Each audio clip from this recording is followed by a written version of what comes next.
Shalom Haverim, sahabat Shalom, Brukim Habaim, sahabat Shalom, selamat datang di dalam layanan sahabat siur untuk parasat pada pekan ini, yaitu parasat Vayehi. Bersama saya, More Aryasa, dari Sinagog Ori Indonesia, Sinagog Ori Singapura, dan bersama Haverim semua di seluruh tanah air di Indonesia. Kita akan bersama-sama belajar parasat Vayehi. Ori Indonesia berada di bawah supervisi dari Rabbi Dr. Itzhak Shapira dari Ahavad Ami Internasional, yaitu sebuah organisasi Mesianik Judaisme Internasional yang bernama Ahavad Ami Internasional dan Yeshivat Sufu, di mana teman-teman bisa mengakses di website ahvadami.org, ahvadami.org. Di situ teman-teman bisa melihat visi dan misi dari Ahavad Ami Internasional, semua pengajaran dari Rabbi Dr. Itzhak Shapira, dan juga teman-teman bisa berlangganan melalui YouTube di Ahavad Ami Internasional, dan juga YouTube juga tersedia di dalam bahasa Indonesia, yaitu Ahavad Ami Indonesia. Jadi mari kita support, kita dukung pelayanan atau ministry dari Rabbi Dr. Itzhak Shapira dari Ahavad Ami Internasional ini. Baik Haverim, kita akan mulai dengan siur kita pada sore hari ini, yaitu parasat Vayehi. Mari kita ucapkan berkat sebelum belajar Torah. Baruch ata Adonai Eloheinu melech haolam, asher kidetsanu bemitzvotav vetzivanu la'asok bedivre Torah, yang artinya diberkatilah engkau Adonai Elohim kami, Raja alam semesta, yang telah menguduskan kami dengan perintah-perintahnya dan telah memerintahkan kami untuk selalu fokus di dalam setiap perkataan di dalam Torah, di dalam merit dari Masiah kita Yeshua. Kita sama-sama katakan amin wa amin. Baik, saya akan bagikan di layar PowerPoint-nya.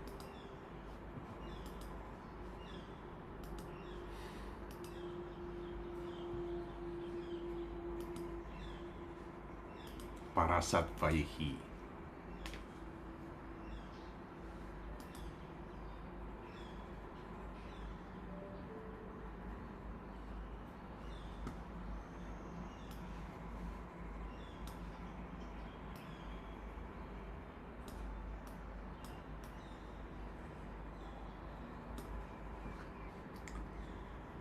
Baik Haverim, mari kita mulai. Tadi pagi pada saat Sabat Sakarit, kita sudah melakukan aliyah pembacaan Torah, Haftara, dan Brit Hadasa. Pembacaan Torahnya diambil dari Sefer Bereshit, kitab Kejadian 47-28 sampai pasal 50-26. Haftaranya diambil dari Melachim Aleph atau 1 Raja-Raja 2 ayat 1 sampai 12. Dan Brit Hadasa diambil dari Besorat Uri atau Injil Lukas 24 ayat 44 sampai 53. Dan untuk judul untuk parasat Vayehi pada sore hari ini saya berikan judul Parasastuma atau porsi tertutup. Apa itu Parasastuma? Nanti saya akan jelaskan, tapi secara singkatnya parasat Vayehi ini ya itu sifatnya tertutup, ya, bahwa tidak ada jeda di antara parasat terakhir Vayigas dan kata pertama di parasat Vayehi, yaitu Vayehi. Tidak ada jedanya. Itu sebabnya parasat Vayehi ini disebut sebagai Parasastuma.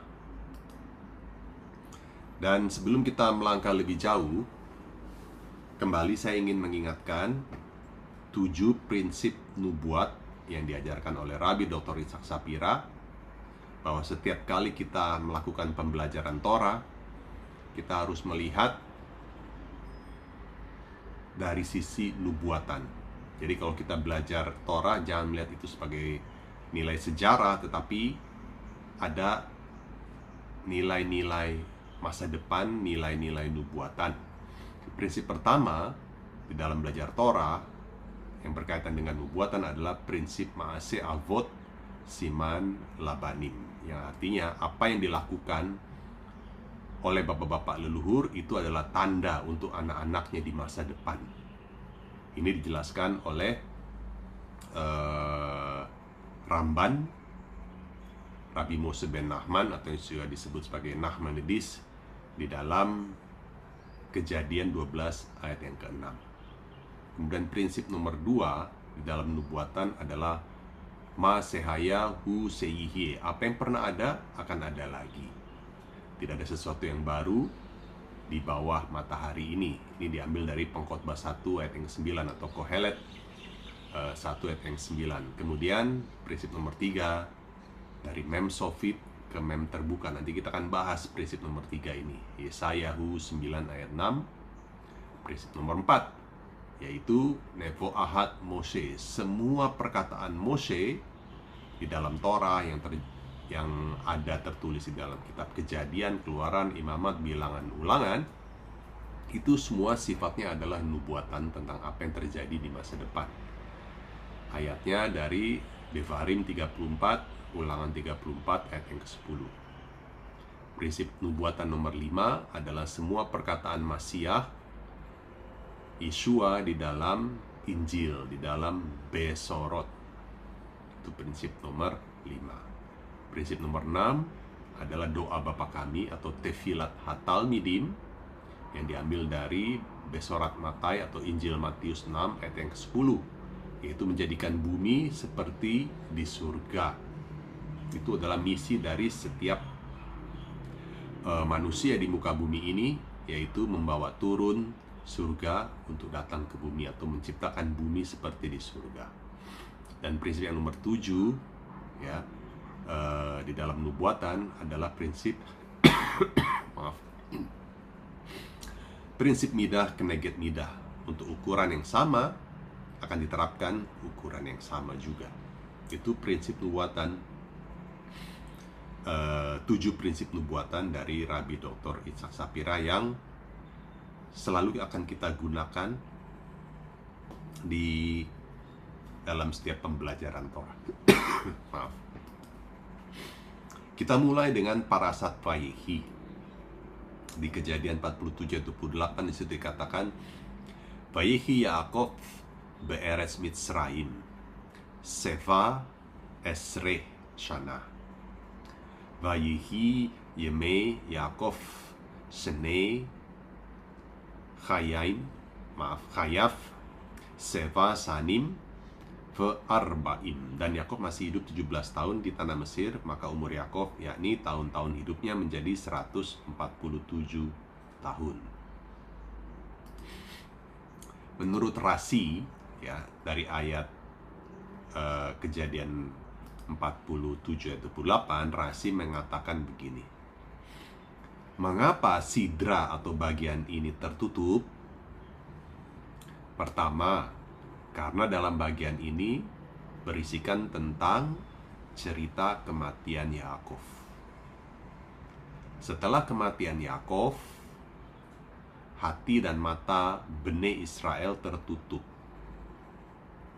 Mata mereka menjadi kabur dan hati mereka gelisah karena penderitaan perbudakan di Mesir yang kemudian mereka mulai alami.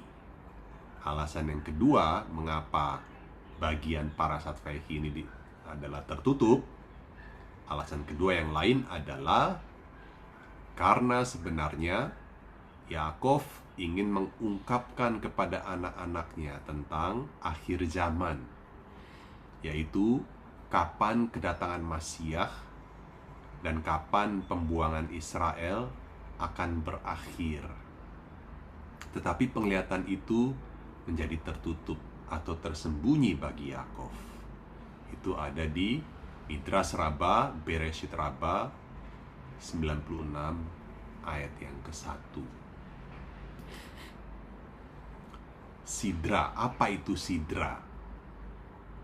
Kata sidra artinya adalah urutan atau susunan.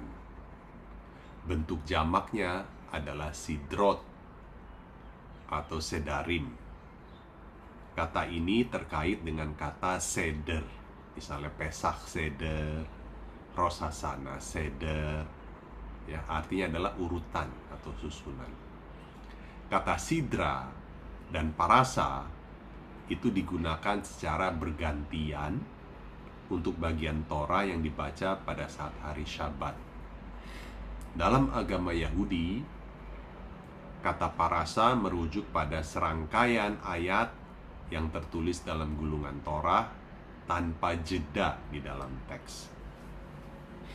Dalam setiap parasa, biasanya ada ruang atau spasi yang menandakan dimulainya suatu parasa. Hal seperti ini disebut parasa petucha atau parasa yang terbuka. Sedangkan sebaliknya, jika suatu parasa dimulai tanpa ada ruang atau spasi, hal seperti ini disebut parasa stuma atau parasa yang tertutup. Teks parasa petucha atau parasa yang terbuka selalu dimulai pada baris baru di dalam gulungan Torah. Sedangkan dalam parasa stuma atau parasa yang tertutup dimulai pada baris yang sama. Di dalam versi cetak Torah yaitu Humas, tempat di mana parasa petucha atau parasa yang terbuka ditandai dengan huruf Ibrani P. Sedangkan parasa stuma dalam Humas, parasa yang tertutup, ditandai dengan huruf Ibrani Sameh. Jadi teman-teman mengerti perbedaannya. Ini contoh parasa petucha yang terbuka, ada spasi, ada ruang. Ya, baca dari kanan ke kiri. Ini menandai dimulainya suatu parasa yang baru. Masih juga parasa petucha terbuka, ada spasinya, menandai dimulainya parasa yang baru.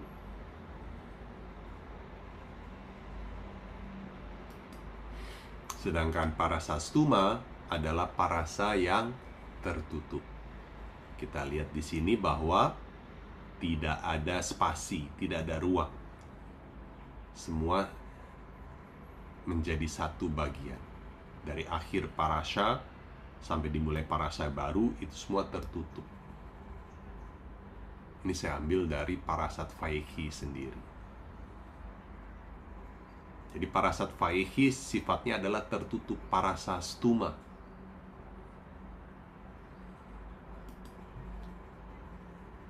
Acharit Hayamim atau hari-hari terakhir. Di dalam Kejadian 49 ayat 1 dikatakan, Vaikra Yaakov el Banaf Vayomer Haasfu Ve'agida Lachem Et Asher Ikra Etchem Be'acharit Hayamim. Dan Yakob memanggil anak-anaknya dan berkata, datanglah berkumpul. Heasfu, datanglah berkumpul, supaya aku beritahukan kepadamu apa yang akan kamu alami di hari-hari yang terakhir. Maksudnya di akhir zaman. Rabbeinu Bahya mengatakan tentang parasat stuma dan kaitannya dengan Acharit Hayamim. Ada dua alasan mengapa parasat Vayechi ini adalah parasa stuma atau parasa yang tertutup. Alasan yang pertama, pengasingan akan segera dimulai dan hati Bene Israel menjadi tertutup karena kesulitan yang semakin meningkat dalam kehidupan sehari-hari mereka. Alasan yang kedua, Yaakov ingin mengajarkan kepada anak-anaknya tentang masa depan, apa yang akan terjadi setelah Masia datang. Namun, Yaakov tidak mampu melakukannya. Dengan kata lain, Hashem sengaja menutup komunikasi dengan Yaakov. Yaakov mengatakan kepada anak-anaknya, di Kejadian 49 ayat 1, apa yang akan terjadi padamu di hari-hari terakhir, di akhir zaman. Ketika membaca apa yang dituliskan di Torah di Kejadian 49 tersebut, ternyata penjelasan Yakov adalah bukan tentang akhir zaman. Hasem sengaja tidak mengizinkan Yakov untuk mengungkapkan akhir zaman dan apa yang akan terjadi pada anak-anaknya. Dan hal yang sama di Daniel 12 ayat 9, Daniel juga menjelaskan bahwa hal-hal akhir zaman ini tetap menjadi rahasia yang tertutup rapat hingga nanti pengasingan Israel berakhir. Chazal yakin bahwa Daniel mengetahui rahasia akhir zaman ini, dan itulah sebabnya malaikat harus menyuruhnya untuk merahasiakan hal tersebut di Daniel 12 ayat yang keempat.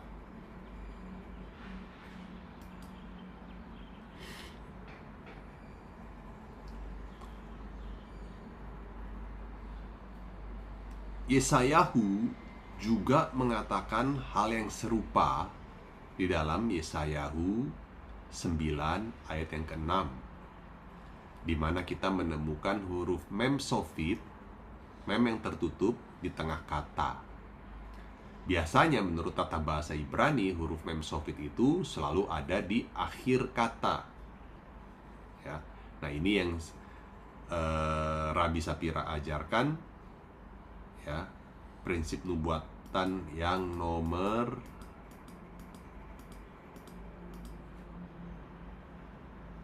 3. Prinsip dari mem sofit ke mem terbuka. Yesayahu 9 ayat yang ke-6. Kita akan baca sekarang.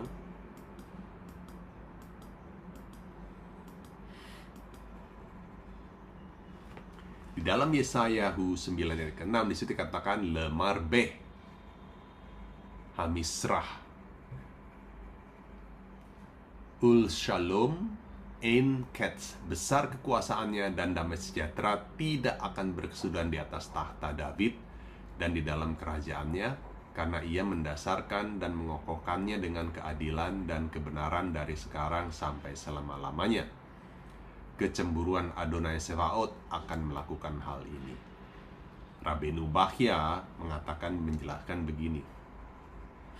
Huruf mem di tengah sebuah kata yaitu lemarbeh, di mana seharusnya adalah huruf mem yang terbuka, adalah mengajarkan kepada kita bahwa sehebat apapun Israel, kita tidak akan melihatnya selama masa pengasingan Israel. Yesayahu mengatakan bahwa upaya apapun untuk mempercepat kedatangan Masiah melalui studi Torah, melalui penegakan otoritas Hasem di muka bumi, dan lain sebagainya tidak akan mempengaruhi jadwalnya Hashem. Jadi dengan kata lain, Yesayahu 9 ayat yang ke-6 ini berbicara tentang Beitah. Itu sesuai dengan Yesaya 60 ayat 22. Beitah. Saya sudah pernah jelaskan ada dua konsep, Beitah dan Akhisana. Sedangkan Yesaya 9 ayat 6 dikata lemarbeh, itu menjelaskan huruf mem sofit yang ada di tengah kata itu menjelaskan bahwa sehebat apapun Israel selama masa pengasingan itu tidak akan kita lihat sampai nanti pengasingan Israel berakhir. Artinya setiap usaha untuk mempercepat kedatangan Masiah, mau melakukan akhisana, tidak akan mempengaruhi jadwalnya Hashem. Ya artinya beta, bahwa kerajaan 1000 tahun Mesianik akan dimulai pada tahun yang ke-6000. Sekarang tahun 5786, tahun 6000 akan mulai era Mesianik. Itu berbicara tentang Beitah. Sebaliknya, Rabbeinu Bachya juga menjelaskan, menariknya kita juga menemukan fenomena sebaliknya di dalam Nehemia 2 ayat 13, di mana huruf mem terbuka itu muncul di akhir kata, yang seharusnya mem sofit menurut tata bahasa. Di Nehemia 2:13 di situ dikatakan Va'etsa Vesa'ar Hagaye Laila Ve'el Pene'en Hatanin Ve'el Sha'ar Ha'asfot Va'ehi Sofer Bechomot Yerushalaim Aserhem Perutsim. Nah, di sini katakan Asherhem. Kata hem di sini ditulis dengan huruf mem terbuka, harusnya mem sofit. Dan aku keluar pada malam hari melalui pintu gerbang lembah menuju mata air ular naga dan pintu gerbang kotoran, dan melihat tembok-tembok Yerusalem yang telah runtuh dan pintu-pintu gerbangnya telah hangus terbakar. Rabbi Nubahya menjelaskan, semua midras menjelaskan bahwa ayat ini adalah sebuah remes bahwa ketika tembok Yerusalem yang sekarang ini terbuka atau runtuh, sebenarnya masih tertutup, yaitu masih utuh, seperti pada masa Bait Suci. Otoritas Hasem telah tertutup, yaitu tidak terlihat selama periode pembuangan itu. Akan muncul kembali dan mengajarkan kepada kita bahwa orang-orang Yahudi belajar dari pelajaran mereka selama masa pembuangan yang keras. Sama seperti dua huruf mem dalam ayat-ayat yang telah kita bahas di Yesaya 9 ayat 6 dan Nehemia 2:13, masing-masing mengandung makna remes tentang hal-hal yang tersembunyi dari kita. Demikian pula ketidakadaan spasi antara dua parashot, antara parashat Vayigas dan parashat Vayehi, juga mengandung makna remes tentang hal-hal yang tersembunyi, yaitu tersembunyi dari Yaakov. Itu penjelasan Rabbi Nubahya tentang Acharit Hayamim, hari-hari terakhir, dan parasa stuma, parasa yang tersembunyi, tertutup kaitannya. Jadi ini lebih condong berbicara tentang Beitah. Sama halnya kita temukan di dalam Brit Hadasah di Perjanjian Baru di Kisah Para Rasul 1 ayat 6-8. Di situ dikatakan Vayehi behit asfam yakhdaf faiz al-luhu lemor Adoneinu hatasif ba'et hazot et hamalchut le Israel. Maka bertanya mereka yang berkumpul di situ, Tuan kami, Adoneinu, maukah engkau pada masa ini memulihkan kerajaan bagi Israel? Vayomer alehem, jawabnya kepada mereka, engkau tidak perlu mengetahui masa dan waktu yang ditetapkan Bapa sendiri menurut kuasanya. Tetapi kamu akan menerima kuasa kalau Ruach HaKodesh turun ke atas kamu, dan kamu akan menjadi saksiku di Yerusalem dan di seluruh Yehuda dan Samaria dan sampai ke ujung bumi. Kita perhatikan kata Yehuda, Somron, Ve'at Ketse Haaretz. Yehuda, Samaria dan sampai ke ujung bumi, yang diambil dari Kisah Para Rasul 1 ayat yang ke-8. Di sini dikatakan di Yerusalem Ufchol Yehuda Uf Somron Ve'at Ketse Haaretz. Kita ambil dari Yehuda, Somron, Ve'at Ketse Haaretz. Kita ambil huruf pertamanya Yehuda, Somron, Ve'at Ketse Haaretz, Yehuda, Samaria dan sampai ke ujung bumi. Itu membentuk satu kata, yaitu Yesu. Yesu, yang adalah orang-orang Yahudi Ortodoks gunakan untuk memanggil nama Yeshua kita, Yesu, yang singkatan dari Yimach Shemo Vezikro, semoga namanya itu dilupakan dan dihapus. Yesu. Untuk membuat Yesu menjadi Yesua, maka diperlukan huruf Ayin. Huruf Ayin jumlah gematrianya 70. 70 berbicara tentang 70 bangsa-bangsa non-Yahudi. Artinya, kalau kita berbicara dari sisi gematria, untuk bisa memulihkan nama Yesu menjadi Yesua, diperlukan keterlibatan bangsa-bangsa non-Yahudi. Diperlukan keterlibatan Ayin untuk bisa membuat Yesu menjadi Yesua. Ini ditinjau dari gematrianya saja. Itu sebabnya Mesianik Yudaisme ini lahir, ada gerakannya dalam Ahavad Ami Internasional dan Yeshivat Sufi Internasional adalah membuat bangsa-bangsa non-Yahudi mengalami kepenuhannya dengan tujuan bisa membawa Yesu yang tame bagi orang Yahudi menjadi Yesua yang kosher menurut halakha agama Yahudi. Itu sebabnya bangsa-bangsa non-Yahudi harus mengalami kepenuhannya, harus mengalami melo hagoyimnya. Bangsa-bangsa non-Yahudi tidak bisa membawa sosok Yesus Kristus karena tidak akan klop dalam hal ini.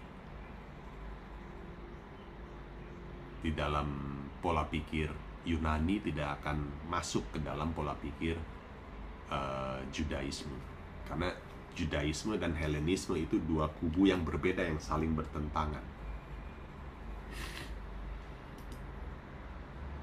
Kemudian di Kejadian 48 ayat 3-5, Yakov berkata, "Vayomer Yakov El Yosef," berkatalah Yakov, dan berkatalah Yakov kepada Yosef, "El Shaddai nir'a alai belus dilus be'eretz Kanaan vayevarech oti." Berkatalah Yakov kepada Yosef, El Shaddai telah menampakkan diri kepadaku di Luz di tanah Kanaan dan memberkati aku serta berfirman kepadaku, "Akulah yang membuat engkau beranak cucu, dan aku akan membuat engkau bertambah banyak dan menjadi sekumpulan bangsa-bangsa. Aku akan memberikan negeri ini kepada keturunanmu untuk menjadi miliknya sampai selama-lamanya. Maka sekarang kedua anakmu yang lahir bagimu di tanah Mesir, sebelum aku datang kepadamu ke Mesir, akulah yang empunya mereka. Akulah yang akan empunya Efraim dan Manase, sama seperti Reuben dan Simon." Ini ayat yang sangat penting bagi kita untuk kita ketahui, untuk kita dalami, kita selidiki. Pertama adalah kata El Shaddai. Siapa ini El Shaddai? Saya selalu tidak jemu-jemu untuk membagikan. Secara gematria, kata Shaddai itu nilainya 314. Sin 300, Dalet 4, Yod 10. Shaddai 314. Shaddai gematrianya sama juga dengan kata Metatron 314. Di dalam Sidur Maksor Rosh Hashanah dan Maksor untuk Yom Kippur, nama Sar Metatron ini adalah Yeshua. Ya. Jadi dengan kata lain, ketika kita membaca Kejadian 48 ayat 3-5, Yakov berkata kepada Yosef, El Shaddai telah menampakkan diri kepada Yakov di Luz di tanah Kanaan dan memberkati aku serta berfirman kepadaku, "Akulah yang membuat engkau beranak cucu, dan aku akan membuat engkau bertambah banyak dan menjadi sekumpulan bangsa-bangsa.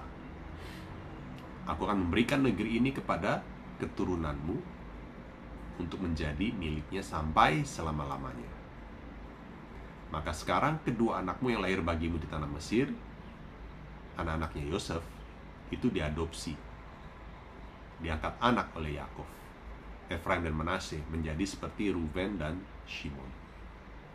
El Shaddai tidak lain adalah Metatron, Sar Metatron, dan tidak lain adalah Yeshua itu sendiri. Saya sudah pernah bahas ini detail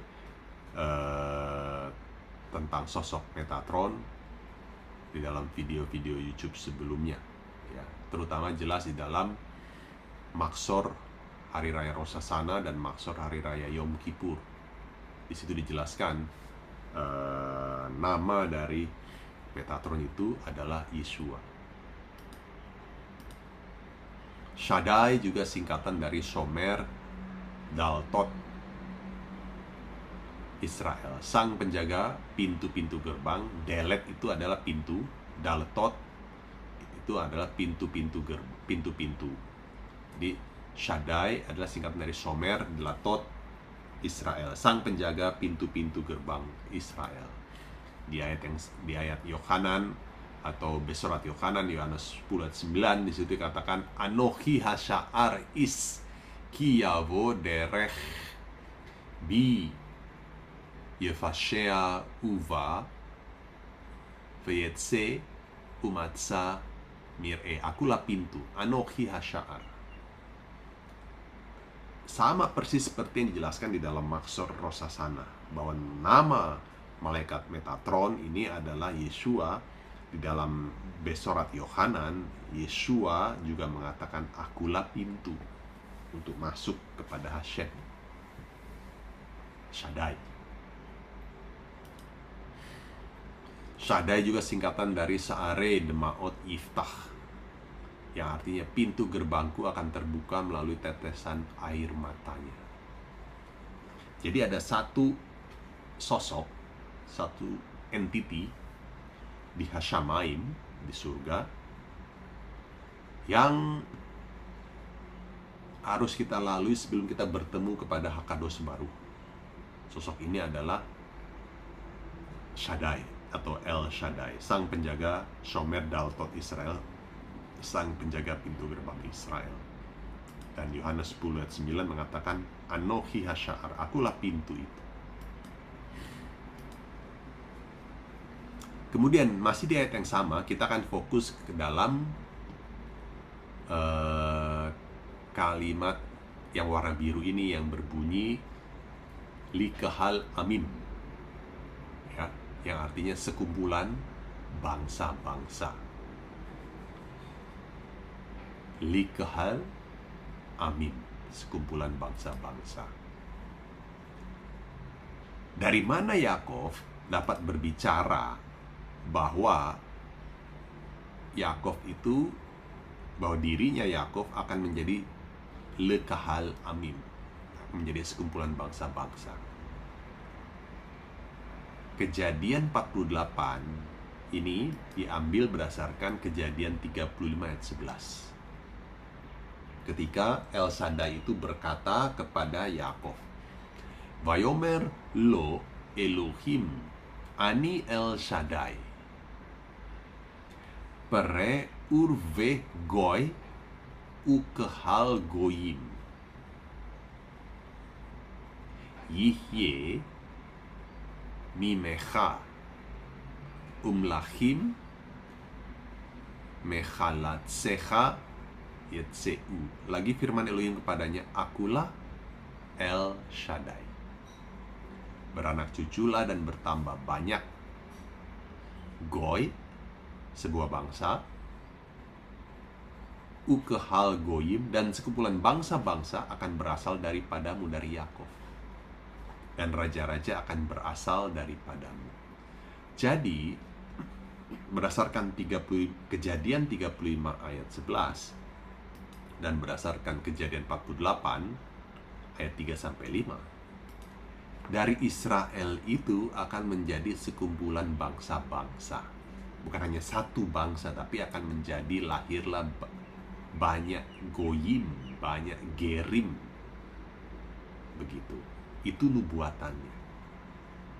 Ingat Maaseh Avot Siman Labanim, prinsip nomor 1 dalam nubuatan. Apa yang terjadi pada Yakov itu gambaran untuk masa depan. Begitu. Perhatikan kalimat Ukehal Goyim, sekumpulan bangsa-bangsa.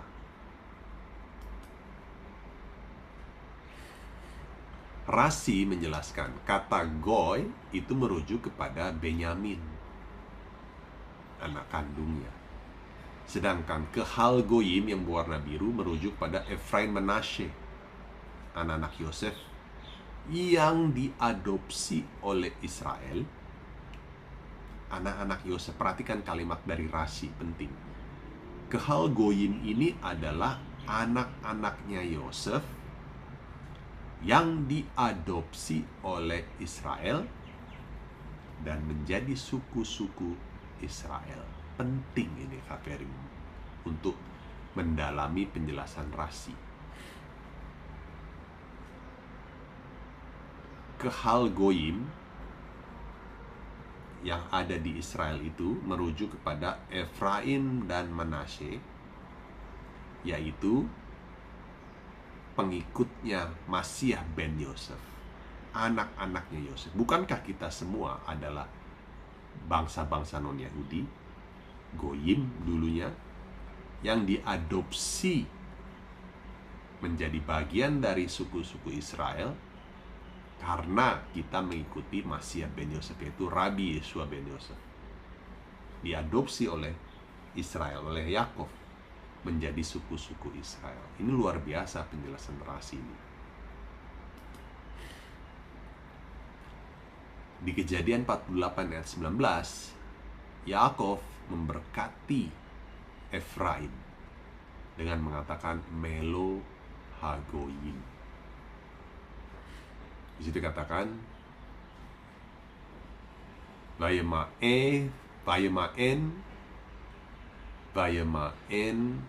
Aviv Vayomer Yadati bene Yadati, aku tahu anakku, aku tahu. Yadati Gamhu Yihe, dia juga Leam, akan menjadi sebuah bangsa. Vegamhu Yigdal Veulam Achiv Hakaton Yigdal Mimenu Vezaro Yihye Melo Hagoyim. Aku tahu anakku, aku tahu. Yadati Benea Yadati, ia juga akan menjadi suatu bangsa dan ia juga akan menjadi besar kuasanya. Walaupun begitu, adiknya akan lebih besar kuasanya daripadanya, dan keturunan adiknya itu akan menjadi Melo Hagoyim. Goyim. Jadi istilah Goyim itu bukan sesuatu yang negatif maknanya, bukan. Karena dari Yakov akan menjadi sekumpulan Goyim. Kejadian 35 ayat yang ke-11. Jadi istilah Goyim itu bukan sesuatu yang buruk, asalkan mau menjadi Gerim, menjadi Melo Hagoyim. Kata Melo Hagoyim inilah yang digunakan oleh Rav Saul di dalam Roma 11 ayat 25-26. Di situ katakan Rav Saul, Kilo Achachet Mikem Ahi et Hasot. Sebab saudara-saudara, supaya kamu jangan menganggap dirimu pandai, aku mau agar kamu mengetahui Sot, Hasot, rahasia ini, bahwa sebagian dari Israel telah menjadi tegar sampai kepenuhan dari bangsa-bangsa non-Yahudi telah terjadi.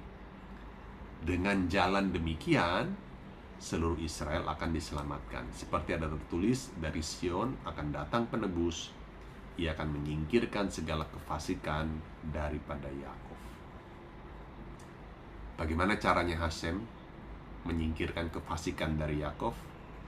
Melalui Gerim, melalui bangsa-bangsa non-Yahudi. Itu sebabnya penting peranan kita sebagai bangsa-bangsa non-Yahudi untuk mengalami Melo Hagoyim. Melo Hagoyim, mengalami kepenuhan demi menyingkirkan kefasikan daripada Yakov. Ingat, Yakov tidak bisa terpisah dari Yosef. Yakov hanya bisa mengalami kepenuhan yang menjadi Israel ketika Yosef hadir dalam hidupnya Yakov. Yakov dalam tanda kurung Israel. Perhatikan pola ini, hadirin. Kita ini semua dari bangsa-bangsa non-Yahudi ini adalah representasi dari Yosef yang mampu bisa membuat kefasikan dari seluruh Israel itu dilenyapkan. Jadi peranan kita sebagai gerim mengalami kepenuhan itu sangat penting. Itu sebabnya teman-teman jangan pernah menyerah dalam belajar bahasa Ibrani. Jangan pernah menyerah dalam belajar Torah. Jangan pernah menyerah dalam belajar lantunan. Baik itu lantunan Torah, lantunan Haftara, lantunan Brit Hadasa. Jangan pernah nyerah. Karena kepenuhan Haverim semua, itulah yang akan mampu menyingkirkan segala kefasikan daripada Yakov. Jangan pernah menyerah untuk menjadi khazan. Jangan pernah menyerah kalau sedang aliyah. Jangan pernah menyerah dalam belajar bahasa Ibrani. Terus berusaha memberikan yang terbaik agar kita mengalami melo hagoyim, kepenuhan kita. Yesaya 59 ayat 20. Di sini dikatakan, Uvalet Zion Goel Ulsave Pesa Beyakov Neum Adonai, dan ia akan datang sebagai penebus bagi Zion dan untuk Bene Yakov, untuk orang-orang Yakov yang bertobat dari pemberontakannya. Demikianlah firman Neum Adonai. Jadi penebus itu datang dari mana? Dari Sion. Dari Sion akan datang penebus. Sion dalam gematria adalah 156, sama dengan Yosef. Jadi sang penebus itu datang dari Yosef. Yosef itu diwakilkan oleh Efraim dan Manasye. Efraim dan Manasye itu berbicara tentang sekumpulan bangsa-bangsa. Vekahal Goyim. Menurut Rashi itu adalah Efraim dan Manasye, anak-anaknya Yosef yang diadopsi oleh Yakov. Teman-teman bisa lihat bagaimana korelasinya ini. Bagaimana peranan kita sebagai bangsa-bangsa non-Yahudi dari Goyim bisa mentransformasi diri kita menjadi Gerim. Penting agar kita dapat menyingkirkan segala kefasikan daripada Yakov. Itu sebabnya ya, ketika seorang non-Yahudi malah convert jadi Yahudi, itu tidak akan bisa berhasil menyingkirkan kefasikan daripada Yakov. Karena apa? Ketika non-Yahudi ini convert menjadi Yahudi, berarti dia menjadi bagian dari Yakov. Dia tidak menjadi bagian dari Yosef. Karena yang menjadi bagian dari Yosef ini adalah Efraim dan Manasye. Sedangkan yang bisa membuat Yakov mengalami kepenuhannya menjadi Israel, itu adalah Yosef, atau pengikutnya Yosef, atau anak-anaknya Yosef, yaitu Efraim dan Manasye. Itu sebabnya Rav Saul dengan gamblang, dengan terus terang mengatakan, dengan cara demikianlah Hashem akan menyingkirkan segala kefasikan daripada Yakov. Melalui siapa? Melalui Yosef. Karena Sion di dalam gematria itu berbicara tentang Yosef. Apapun yang terjadi pada Yosef terjadi pada Sion, terjadi pada Israel, terjadi pada Yakov. Apapun yang terjadi pada Yakov, apapun yang terjadi pada Israel juga terjadi pada Yosef. Gematria sama 156. Yosef sama dengan Sion. Dalam makna Sod, Efraim adalah mewakili orang-orang percaya kepada Masiah Yeshua yang berasal dari bangsa-bangsa non-Yahudi yang bergabung dengan Israel. Mereka keluar dari Edom, mereka keluar dari kekristenan, mereka keluar dari sistem kekristenan, dan bergabung dengan Israel, memeluk agama Yahudi, Mesianik Judaisme, tanpa perlu mengorbankan atau meninggalkan Yesua sebagai Masiah. Bergabung dengan Israel sebagaimana Israel mengadopsi anak-anaknya Yosef, yaitu Efraim dan Manasye. Dalam makna sot, Efraim itu berbicara tentang bangsa-bangsa non-Yahudi yang percaya kepada Masiah Yeshua ben Yosef. Hal ini bukan berbicara tentang garis keturunan berdasarkan darah Yahudi atau non-Yahudi, karena kan di Indonesia banyak orang-orang yang membangga-banggakan, oh saya keturunan Yahudi, oh saya berdarah Yahudi. Nggak penting itu menurut Rav Saul. Karena bagi Hashem yang penting adalah makna sot, makna rahasia bagaimana seorang non-Yahudi bisa mengalami kepenuhannya dengan cara menjadi Efraim dan Manasye, dengan cara menjadi Yosef bagi Yakov. Ini sebenarnya adalah berbicara tentang hubungan antara bangsa Yahudi dan bangsa-bangsa non-Yahudi di dalam tubuh Masiah, yaitu Masiah ben Yosef. Seperti Efraim dan Manasye memiliki hubungan dengan Israel melalui Yosef. Perhatikan ya, Efraim dan Manasye bisa diadopsi oleh Israel hanya ketika Yosef menjelaskan kepada Israel siapa ini mereka. Efraim dan Manasye memiliki hubungan dengan Israel, diadopsi sebagai anak oleh Israel hanya melalui Yosef, tidak bisa melalui yang lain. Demikian pula orang-orang percaya kepada Masiah Yeshua yang berasal dari bangsa-bangsa non-Yahudi memiliki hubungan khusus dengan Israel hanya melalui Masiah ben Yosef, yaitu Yeshua. Jadi penting bagi kita praktisi Mesianik Judaisme tetap berjalan sesuai halakah untuk bisa menghilangkan kefasikan dari Israel, tapi mengikuti halakha tanpa meninggalkan Masiah Yeshua ben Yosef. Baik Haverim, ini slide terakhir dari Parashat Vayehi. Saya tutup dengan, karena ini adalah penutup dari Sefer Bereshit, saya tutup dengan kalimat Chazak Ubaruch, ya, menurut tradisi atau minhag dari Sephardim. Chazak Ubaruch kalau tradisi atau minhag dari Askenazi, Chazak penit hazek, Chazak penit hazek, Chazak penit hazek.